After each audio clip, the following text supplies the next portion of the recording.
Assalamualaikum warahmatullahi wabarakatuh. Halo semuanya, apa kabar hari ini? Semoga dalam keadaan sehat-sehat semua ya. Baiklah, pertemuan kali ini kita akan belajar IPA, yaitu tentang ciri-ciri makhluk hidup. Nah, menurut kalian apa sih makhluk hidup itu? Ya, makhluk hidup itu adalah ciptaan Allah. Makhluk hidup bisa bergerak, makhluk hidup juga bisa bernafas. Nah, itu juga merupakan makhluk hidup. Tapi bukan itu saja, melainkan ada beberapa ciri-ciri makhluk hidup. Nah, kita akan belajar tentang itu.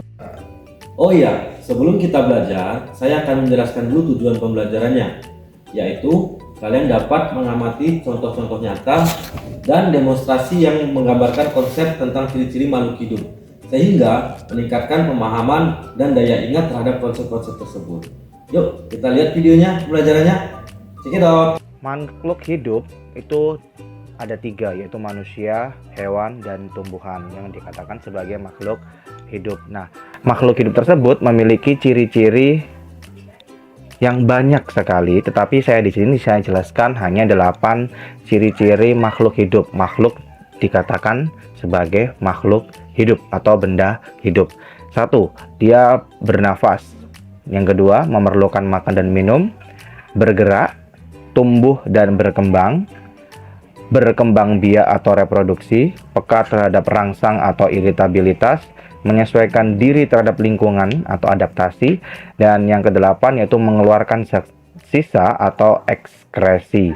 Itu 8 ciri-ciri makhluk hidup yang akan kita bahas. Oke, pembahasan yang pertama tentang bernafas. Apa sih bernafas itu?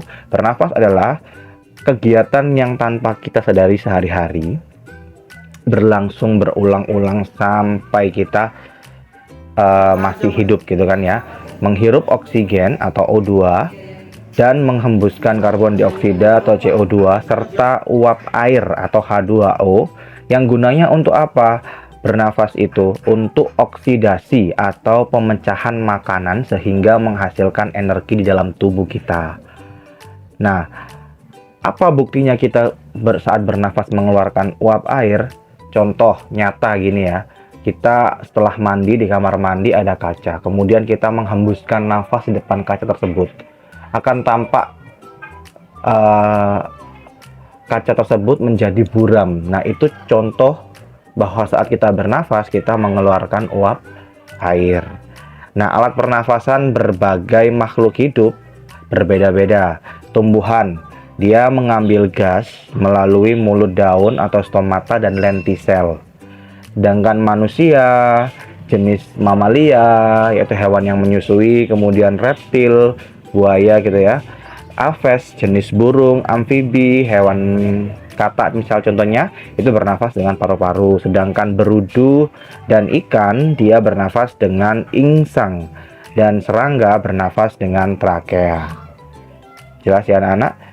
Lanjut, yang kedua, memerlukan makan dan minum. Jadi semua makhluk hidup memerlukan makanan untuk apa? Menghasilkan energi, kemudian mengganti sel-sel tubuh yang rusak, pertumbuhan pembangun tubuh, dan mengatur proses dalam tubuh lainnya. Itu tujuan dari kita makan dan minum. Nah, manusia dan hewan ini memperoleh makanan dari makhluk hidup lain yang disebut heterotrof atau sebagai konsumen. Sedangkan tumbuhan dia mampu membuat makanan sendiri dengan proses fotosintesis. Nah, makanya tumbuhan disebut sebagai produsen atau autotrof karena mampu membuat makanan sendiri dengan proses fotosintesis. Bagaimana sih prosesnya? Dalam rumus kimia dirumuskan bahwa proses fotosintesis seperti ini. 6H2O ditambah dengan 6CO2 karbon dioksida dibantu oleh cahaya matahari serta zat klorofil yang ada di dalam daun, dia akan menghasilkan C6H12O6 yaitu glukosa dan 6O2 oksigen. Itu hasil dari fotosintesis, yang mana glukosa sebagai makanannya tumbuhan dan oksigen dihembuskan oleh tumbuhan sebagai udara atau alat sebagai udara pernafasan yang digunakan oleh manusia dan hewan. Jelas ya?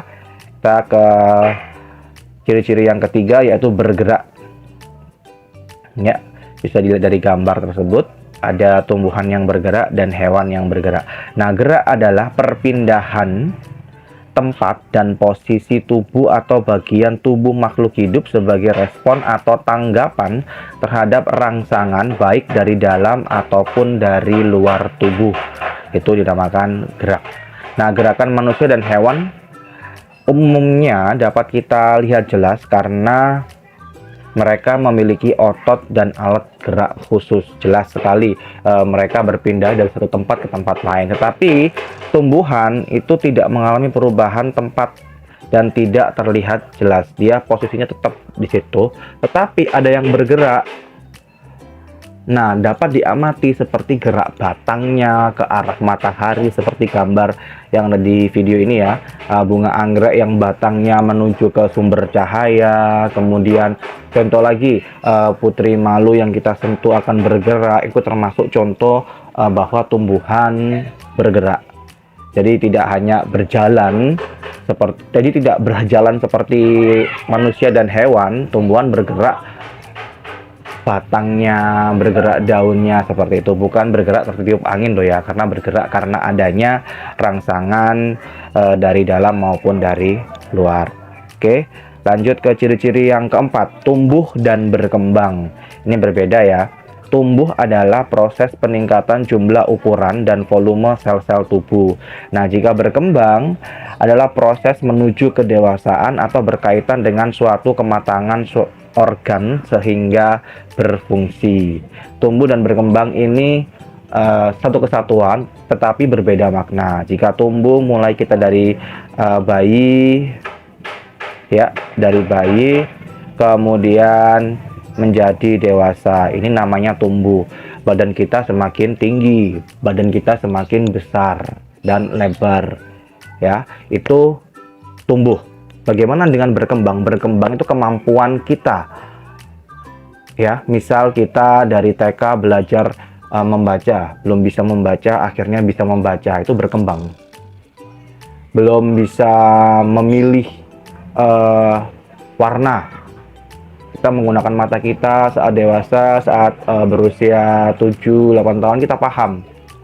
Saat SD, TK gitu ya. Kita paham benda-benda ini berwarna apa dan kegunaannya apa, itu namanya berkembang. Atau contoh pada hewan, burung dia tumbuh besar, tumbuh menjadi besar. Berkembangnya bagaimana? Dia mampu menggunakan organ sayapnya untuk terbang dengan berlatih. Itu namanya berkembang. Kalau tumbuh dia hanya bertambah besar dan bertambah tinggi. Berkembang kemampuannya bisa dipelajari. Seperti itu ya anak-anak, jelas ya. Terus lanjut kita ke ciri-ciri yang kelima, berkembang biak atau reproduksi. Apa sih itu? Yaitu cara makhluk hidup untuk menjaga kelestarian jenisnya agar tidak punah. Itu tujuan yang utama dari reproduksi, untuk menghasilkan keturunan atau anak agar jenisnya tidak punah. Nah, reproduksi ini bermacam-macam. Kalau hewan ada yang bertelur, melahirkan atau beranak, dan beranak dan bertelur. Nah, ya kan, seperti itu. Kalau tumbuhan berbagai macam jenisnya. Ada yang umbi lapis, ada yang perkawinan silang dari antar bunga melalui benang sari dan putik dan lain sebagainya. Nah, cara perkembangbiak makhluk hidup dibedakan menjadi dua macam. Ada perkembangbiakan secara tak kawin atau aseksual atau vegetatif. Contohnya apa? Perkembangbiakan yang tidak dilakukan dengan peleburan dua sel kelamin, yaitu sel sperma dan sel ovum, atau dalam tumbuhan tidak ada perleburan antara benang sari dan putik. Jadi tiba-tiba langsung tumbuh anaknya atau muncul anaknya. Contohnya apa? Bakteri. Dia tidak melakukan perkawinan tetapi dia membelah diri, menghasilkan individu baru, menghasilkan anak dengan cara membelah diri tanpa proses perkawinan. Contoh pada tumbuhan, pisang ya, setelah berbuah dia tidak menghasilkan biji dan lain sebagainya, tetapi dia munculkan tunas dari dalam akarnya. Itu perkembangbiakan secara vegetatif atau secara tak kawin. Nah, sedangkan perkembangbiakan yang kedua yaitu secara kawin, seksual ataupun generatif. Contohnya apa? Yaitu peleburan dua sel sperma dan sel ovum yang saling bertemu sehingga menghasilkan anak. Nah, atau penyerbukan dari benang sari ke putih, benang sari yang jatuh di kepala putih sehingga menghasilkan buah dan biji, dan bijinya kemudian ditanam di dalam tanah, tumbuh. Nah, itu dinamakan perkembangbiakan secara kawin. Jelas ya? Kita masuk yang keenam, iritabilitas, yaitu kemampuan makhluk hidup untuk menanggapi rangsang. Pada manusia dan hewan sudah dilengkapi alat indera, sedangkan tumbuhan tidak. Nah, bagaimana dengan tumbuhan? Dengan cara kita amati dan kita beri rangsangan. Nah, alat indera pada manusia sudah jelas ya, ada kulit, lidah, kemudian mata, dan lain sebagainya yang bisa kita lihat cara terkena rangsangannya. Misalnya kita terkena rangsangan berupa panas, kita refleks akan menghindar dari panas itu, atau menjerit atau berlari dari arah panas itu. Nah, itu peka terhadap rangsang. Nah, bentuk rangsangan apa saja? Dapat berupa sentuhan, suhu, bahan kimia, cahaya, suara, dan bau. Nah, contoh untuk tumbuhan yang melakukan iritabilitas itu daun putri malu. Jika kita beri rangsangan sentuhan, dia akan menutup daunnya seperti pada gambar yang ada pada video ini ya anak-anak. Oke, jelas? Kita masuk ke ciri-ciri yang ketujuh, yaitu adaptasi. Kemampuan makhluk hidup untuk menyesuaikan diri dengan lingkungannya. Jadi makhluk hidup itu mampu beradaptasi di mana dia akan tinggal. Misalnya di tempat salju. Kalau manusia hawa dingin pakai jaket yang tebal, membuat api unggun untuk menghangatkan diri. Di daerah padang pasir bagaimana kita beradaptasinya sesuai tempat dan kondisi yang kita tempati. Nah, adaptasi itu ada 3 macam. Ini adaptasi pada hewan dan tumbuhan ya anak-anak. Yang pertama, adaptasi morfologi, dicontohkan oleh gambar yang pertama, yaitu bentuk paruh burung yang berbeda-beda sesuai makanan burung tersebut. Kalau elang runcing, kalau burung pipit karena makanannya biji-bijian kecil, burungnya paruhnya seperti itu ya. Berbeda lagi dengan bebek dan lain sebagainya. Itu adaptasi morfologi, jenisnya sama burung tapi berbeda paruhnya karena manfaat dari paruhnya berbeda-beda. Yang kedua, adaptasi fisiologi, yaitu adaptasi yang organ-organ tubuhnya disesuaikan untuk tempat tinggalnya. Misalnya, unta memiliki punuk. Tujuannya untuk apa? Menyimpan cadangan makanan atau lemak ya, sebagai cadangan makanan saat di gurun pasir. Dia tidak terdapat banyak makanan, sehingga dia menyimpan cadangan makanannya di dalam punuknya. Jadi jika dia kekurangan makanan, dia bisa bertahan hidup beberapa hari tanpa makan dan minum. Kemudian yang ketiga yaitu adaptasi tingkah laku, yaitu perubahan tubuh kita terhadap lingkungan. Contohnya kadal seperti yang ada di gambar ini, bentuknya menyerupai daun yang kering. Dia bisa bersembunyi. Tujuannya untuk apa? Agar dia tidak ditangkap oleh pemangsa dan dijadikan makanan. Atau contoh lain, bunglon yang memiliki kemampuan mimikri, yaitu mengubah warna tubuhnya sesuai yang dia hinggapi. Jadi berwarna hijau dia bisa jadi warna hijau, coklat bisa jadi warna coklat, dan seterusnya.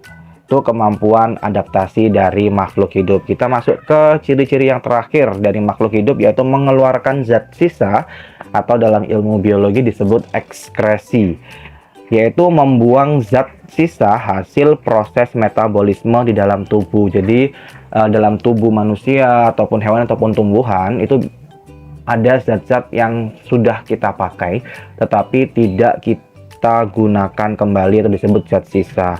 Nah, kita buang zat sisa tersebut. Nah, ya, contohnya apa zat sisa tersebut? Kalau pada manusia dan hewan bisa berupa keringat, urin atau air kencing, empedu, CO2 atau karbon dioksida, dan uap air. Itu dikeluarkan saat pernafasan. Nah, sedangkan pada tumbuhan biasanya berupa CO2 dan uap air.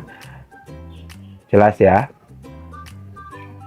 Dan organ-organ pengeluaran manusia antara lain paru-paru, ginjal, kulit, dan hati. Paru-paru mengeluarkan karbon dioksida, ginjal mengeluarkan urin atau kencing, kulit mengeluarkan keringat karena tidak terpakai, hati mengeluarkan empedu, itu zat sisa yang dikeluarkan oleh manusia. Sedangkan pada tumbuhan dia keluarkan lewat mana? Lewat stomata atau mulut, daun, dan permukaan batang.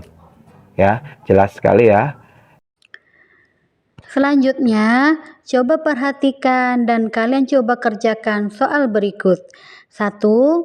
Di antara contoh berikut ini, manakah yang termasuk makhluk hidup? A. Batu, B. Burung elang, C. Udara, D. Kelereng. Ya, jawabannya B. Burung elang. Selanjutnya, 2.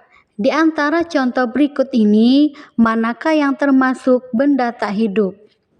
A. Kucing, B. Pintu kayu, C. Ayam, D. Ulat. Ya, betul. Jawabannya B. Pintu kayu. Yang terakhir, 3. Di antara ciri-ciri berikut, manakah yang bukan termasuk ciri-ciri makhluk hidup? A. Ukuran, B. Bertumbuh, C. Bergerak, D. Bernapas.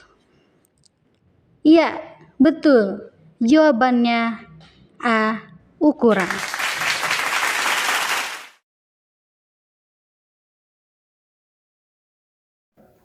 Nah, sekian video pembelajaran ciri-ciri makhluk hidup. Jangan lupa belajar, jangan lupa tetap semangat. Terima kasih sudah menonton. Assalamualaikum warahmatullahi wabarakatuh.